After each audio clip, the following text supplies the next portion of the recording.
All right, I was just watching a YouTube video, and the person was mentioning that if you retire too late, what happens is a lot of the dreams you might have had of walking the Appalachian Trail or something else, and then your body, your knees give out, and that's that.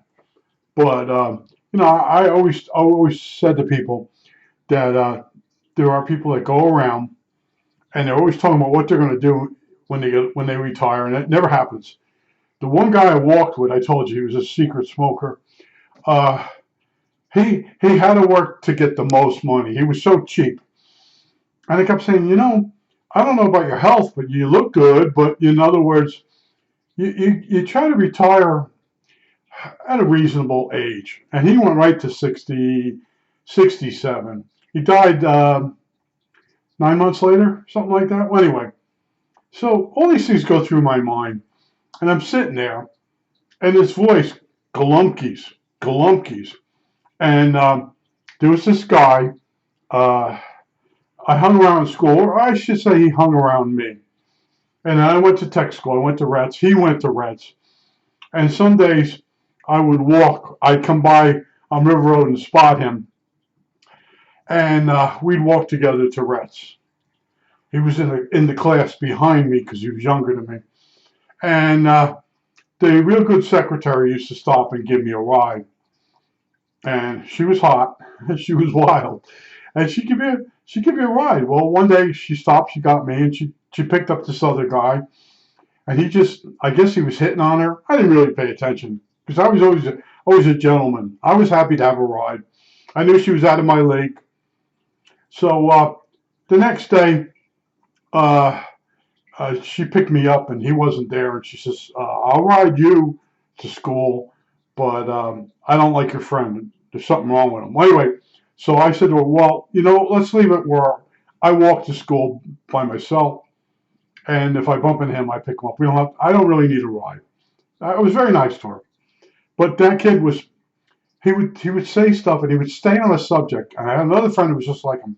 They would dwell on something for 2 or 3 days straight and pull every conversation into whatever if they wanted to buy some stupid toy, it would go for 2 or 3 days until they finally, in one case, the guy would steal the money from his mother and buy the stupid toy.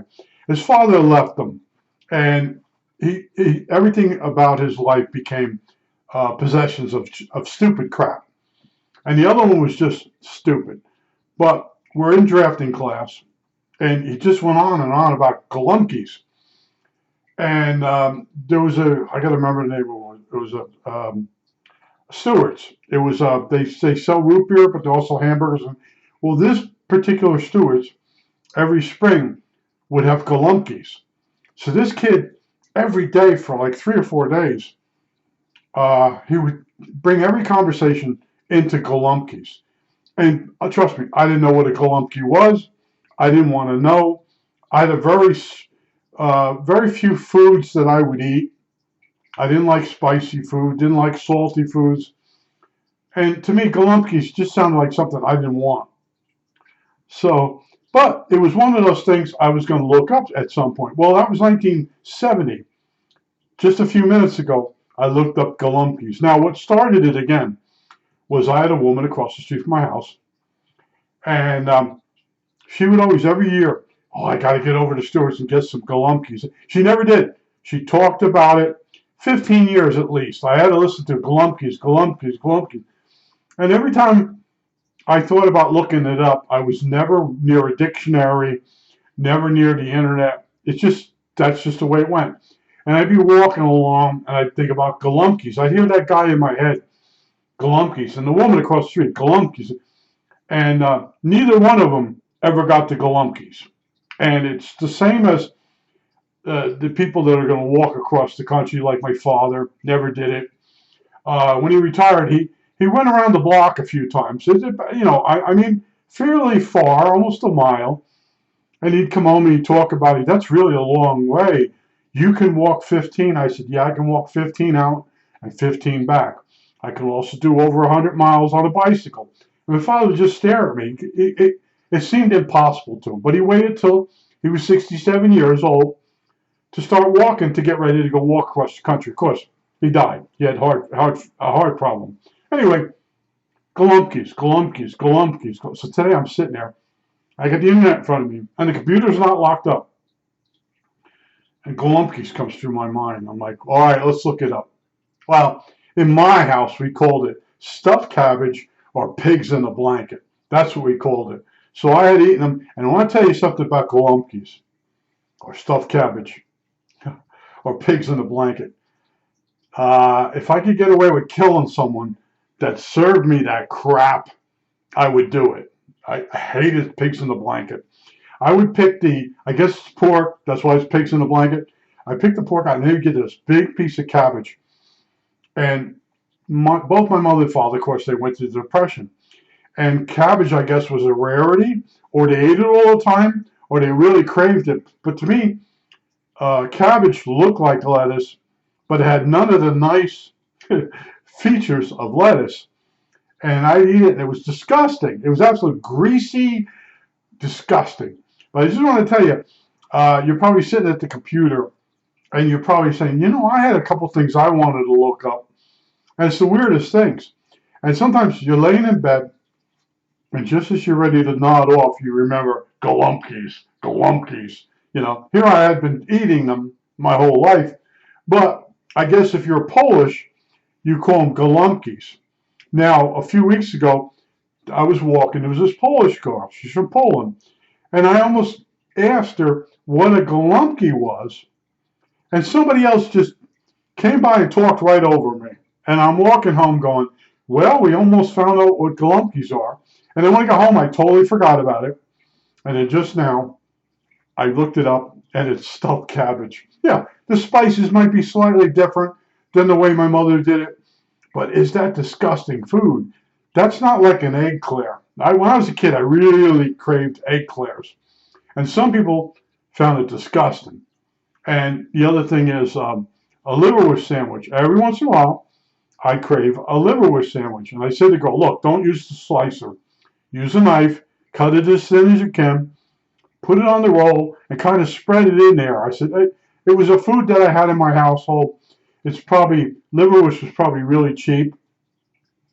And every once in a while, I crave a liverwurst sandwich. It's nostalgia. And it's so funny when you mention to them liverwurst, you want to see the look on their face because they were probably forced to eat it. And I liked it. It was one of the weird foods that I would eat that was spicy and repelled most people. And the Galumpkis, they repelled me. I would come home, and we had this hill near us. It was an easement where the pipes ran through, and it was a wall. He had jumped down the wall. As soon as I jumped down that wall, now I'm about 150 feet from my house, I could smell the stuffed cabbage. And I go in there, and the closer you got, you know, you don't even open the back door, and it's wafting out. It's wafting out at you, and you're like, oh, I got to sit there and make believe it. And my father, both my mother and my father would really fart really loud. And I would say something, you know, like, could you like go to another room when you do that, or, you know? And my father just loved foods that made him fart, and he would also burp a lot. And anyway, if you had my father sitting next to you, and you're putting a radio together, or you're repairing a radio, he used to ask a lot of stupid questions. Remember, he had a TV repair shop. And then you'd correct them. Oh, yeah, that's right. Okay, yeah. But anyway, he would let out these farts that were disgusting. If you're in the car with him, it was pretty bad. And I'd say, you know, could you say something so I could roll the window down? And he would just kind of laugh, like, well, everybody farts, but I don't know like that. You know, I also now sneeze 30 times. My father used to sneeze 3 or 4 times in the car. And he'd almost knock your eardrums out. That's how loud he sneezed. Now, I sneeze fairly loud, and sometimes up to 30 times. And my sinuses just start draining. It's disgusting.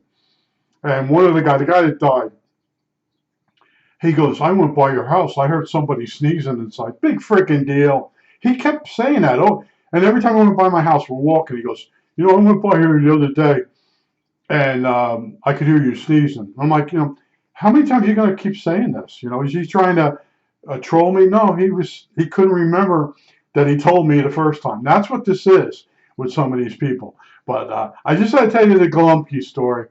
And yeah, the girl was hot that worked in secretary in Reds, and she was wild. And she had this little sports car, and she pulled up. I'll give you a ride into school. And she was nasty to everybody, but nice to me, because we were in the lobby one time, and I'd come out from the classes, and other kids would go outside and smoke cigarettes and shit. I'd walk up to the lobby where the air was clean, and I'd sit there, and this other person come in, and I was talking to them, and she was on the phone, and it was bothering me. I said, "Look, I'm really sorry," and she's like, "Still," I said, "I'm sorry. I didn't know. I didn't see you on the phone." But anyway, I said to her, I said, "Look, Big Red. It's no big deal." She always had red hair. She was hot, and she just didn't have. I was the first one to call her on something and then to stand my ground. I'm like, I said I'm sorry, and I said, "There's no real." Later on, they did put a cafeteria in there where people couldn't smoke, and you could go down there and get a sandwich. They didn't have that then. They had this little room with some servomation machines, and people were allowed to smoke there. And you would be eating a sandwich or something, and it just get disgusting. So I said to her, Big Red, I was like, I called her Big Red. I can't think of her name now, but it was Rose. Okay, yeah. It's like, hey, Big Rose. I said I'm sorry, like that. I'm like, I'm gonna stand up to her. I'm not. She's not my girlfriend. And then right after that, she stops her car, and it's like, and she didn't. I thought she was gonna say something like, I really didn't appreciate when you called me Big Red. She says, if you need a ride, I'll drive you. And then we pick up the other idiot, and he's saying stuff to her, like he's hitting on her. And the next day she got me, picking me up, and she says, I don't know about that friend of yours. But yeah, Mr. Galumpkis. Yeah. What are you going to do? You pass this funny thing. It's all timing. And some of it's a bit of good luck. And I really never had good luck, with stuff. It never went my way. But that one day I was like, said to her, I said, look, relax, Big Red. It's no big deal. I said, I'm sorry. What do you want? I think that's it. All right, that's it. I got to go out and get me some Galumpkis.